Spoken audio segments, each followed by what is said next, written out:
Champions welcome to class 10। एक ऐसी journey जहां से शुरू होता है रियल फ्यूचर पाथ। मैं हूं नितेश, आपका गाइड, दोस्त और स्टडी पार्टनर, जो बोरिंग सब्जेक्ट्स को भी इंटरेस्टिंग बना देगा। आपने सुना होगा क्लास 10 बहुत बोरिंग है, टफ है, या बोर्ड डिसाइड करते हैं आपका फ्यूचर या आप आगे लाइफ में क्या करोगे। पर ये सारी बातें सब झूठ है, बल्कि इनमें से कुछ बातें ही सच हैं और बाकी सब हैं मिथ। तो आगे बढ़ने से पहले इस वीडियो में हम कवर करेंगे कि how to start class 10th।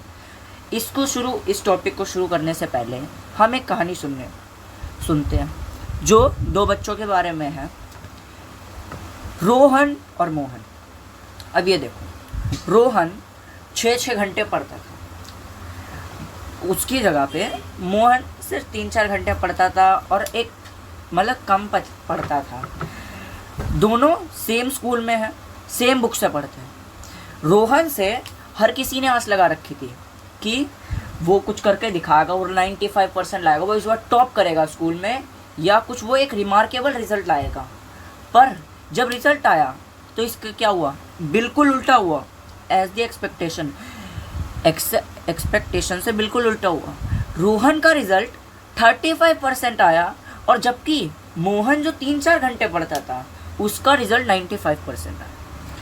उससे ये रिजल्ट देख के उसके सब जो भी स्कूल क्लासमेट्स थे, रोहन के, मोहन के, उनके रिश्तेदार और जो भी दोस्त हैं, सब टीचर्स भी शॉक हो गए कि भाई ये मोहन ने इतना कम पढ़ के कैसे इतना अच्छा स्कोर कर लिया। तो मैं बताता हूँ कि रोहन ने क्या किया।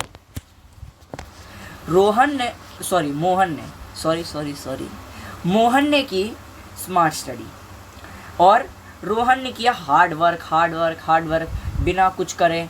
उसने सिर्फ अपने ये समझा कि मैं जितना ज़्यादा पढ़ूंगा मेरे उतने ज़्यादा मार्क्स आएंगे, पर ये मिथ है। अब देखिए, अब हम इस वीडियो में कुछ ये फैक्ट्स और मिथ्स जानने वाले हैं। फैक्ट ये है, stream need score.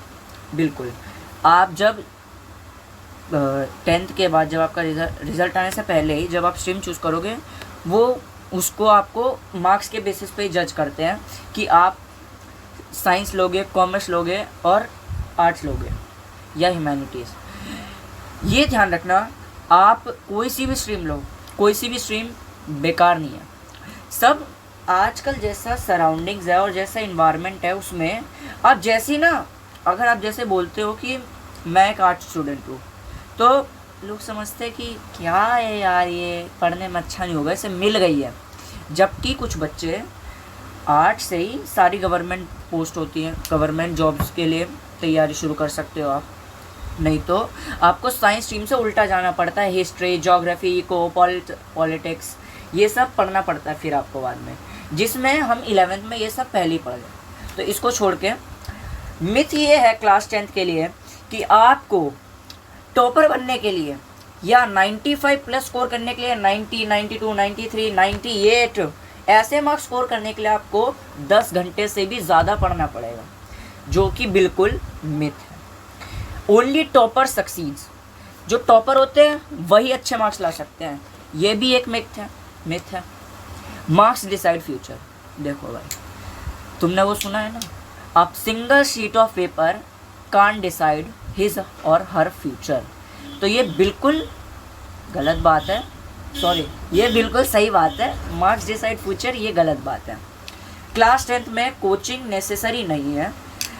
According to researchers, class 10 तक किसी भी बच्चे को कोचिंग की ज़रूरत नहीं होती। जो ज़्यादा वीक होते हैं, जो वो उनके लिए कोचिंग नेसेसरी हो जाती है। एक और बड़ा मिथ है कि अगर आपके क्लास 9th में अच्छे मार्क्स नहीं आए तो आप क्लास 10th में कुछ नहीं कर पाओगे। आपका बंटा धार है, आप कुछ नहीं कर पाओगे, बस आपका फ्यूचर ख़त्म हो गया उधर ही। ये भी बड़ा मिथ है। तो फैक्ट ये है, स्ट्रीम को स्कोर चाहिए, रिवीजन बीट्स क्रैमिंग। इसका मतलब रट्टा नहीं मारना, तुम्हें समझना है, रिवीजन करनी है कि उसे पढ़ना है, पढ़ पढ़ के समझना है, ना कि रट्टा मारो कि जैसे मैं ये लाइन याद कर लेता हूँ, stream need score, stream need score, stream need score. कुछ बच्चे ऐसा करते हैं कि 10 बार पढ़ेंगे वो बैठ जाता है, पर वो आपके 2 दिन से ज़्यादा नहीं चल सकता हो। आपका 2 दिन से ज़्यादा आपके माइंड में रट्टे वाली चीज़ नहीं चल सकती। ये बहुत अच्छा फैक्ट है कि NCERT इज़ इनफ। आप ज़्यादा इधर उधर मत भागो कि मुझे RD शर्मा करनी है, मुझे लखमीर सिंह करनी है, मुझे RS अग्रवाल करनी है, मुझे उपाध्याय करनी है। अगर आप NCERT कर लोगे, NCERT से आप गारंटीड 90% मार्क्स ले आ सकते हो। आप 90% मार्क्स कि अगर आपने NCERT को घोल के पी लिया तब। क्लास 10th में हार्ड वर्क करने से कुछ नहीं होगा, hard work plus smart work करने से होगा।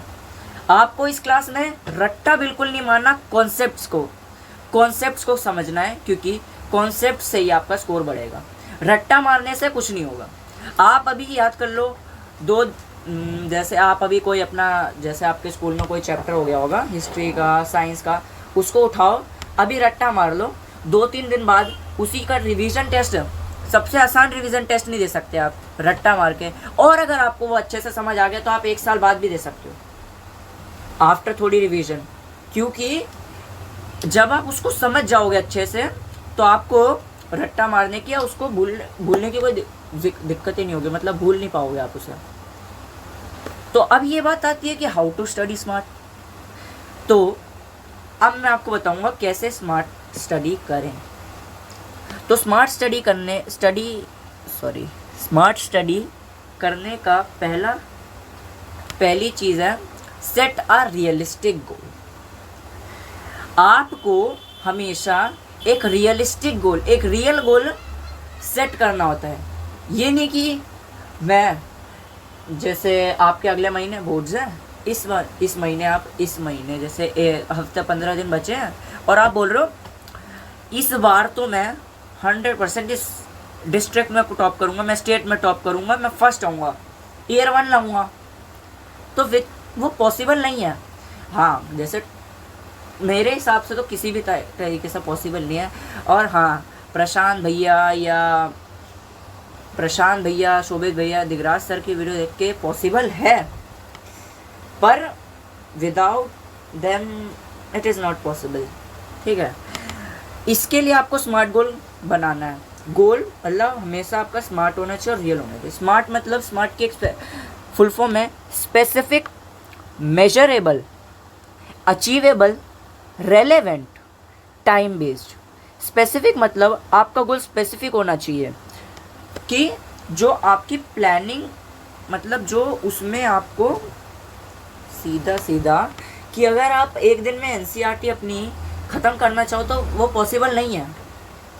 हाँ, आप थोड़ी बहुत पढ़ लोगे वो पॉसिबल है, पर पूरे NCERT ख़त्म करना एक दिन में वो बिल्कुल भी पॉसिबल नहीं है। आपका गोल स्पेसिफिक होना चाहिए कि मुझे ये, अगर साइंस का chapter 1 chemical reaction and equation आज पूरा करना है तो बस पूरा करना है। उसके अलावा आपके दिमाग में कुछ नहीं आना चाहिए कि मुझे second chapter acid basis and salts भी करना है, मुझे मेटल्स एंड नॉन मेटल्स भी करना है, फिर केमिस्ट्री आज पूरी ख़त्म कर देनी है। आपका गोल स्पेसिफिक होना चाहिए, मेजरेबल होना चाहिए। Make sure your goal and progress are measurable, कि आप उन्हें जल्दी ख़त्म कर पाओ।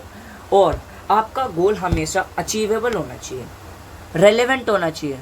ऐसा कुछ अजीब सा नहीं है कि लॉन्ग टर्म ऑब्जेक्टिव्स उठा रहे हो आप कि मैं तो आज मैं पढ़ूंगा 1 महीने तक और अगले महीने UPSC का प्रीलिम्स दे दूंगा, फिर उसके बाद मैं दे दूंगा मेंस, मैं बन जाऊंगा IAS।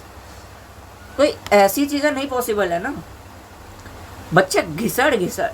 बच्चे इतना अपने आप को रगड़ते हैं, कितना रगड़ते हैं, जब भी वो UPSC नहीं कर पाते।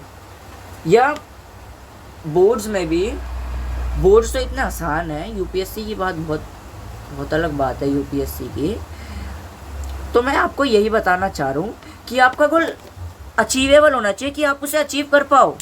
नहीं तो अगर आप उस पूरे दिन में गोल सेट कर रहे हो और आप उसे अचीव नहीं कर पा रहे तो आपके रात में, या आप जब उसके बारे में बाद में सोचोगे तो आप डिमोटिवेटेड फील करोगे, लो फील करोगे कि मैंने ये गोल सेट किया था और मैं आज नहीं पूरा कर पाया। ठीक है, टाइम बेस्ड होना चाहिए। Set a realistic but ambitious end date to clarify task and, इसका मतलब है कि आप जो गोल को अचीव करना चाहते हो, जैसे आप साइंस का chapter 1 chemical reaction and equation को पूरा ख़त्म करना चाहते हो आज, तो आपको उसके लिए एक टाइम भी सेट करना है। ये देखो भाई, माइंड, हमारे ह्यूमन ब्रेन की एक बात है कि अगर आप ह्यूमन ब्रेन को एक चैप्टर 4 घंटे में ख़त्म करने के लिए बोल रहे हो तो वो 4 घंटे में भी ख़त्म कर देगा, और अगर आप उसे 2 घंटे में ख़त्म करने के लिए बोलते हैं ना तो वो 2 घंटे में भी ख़त्म कर देता।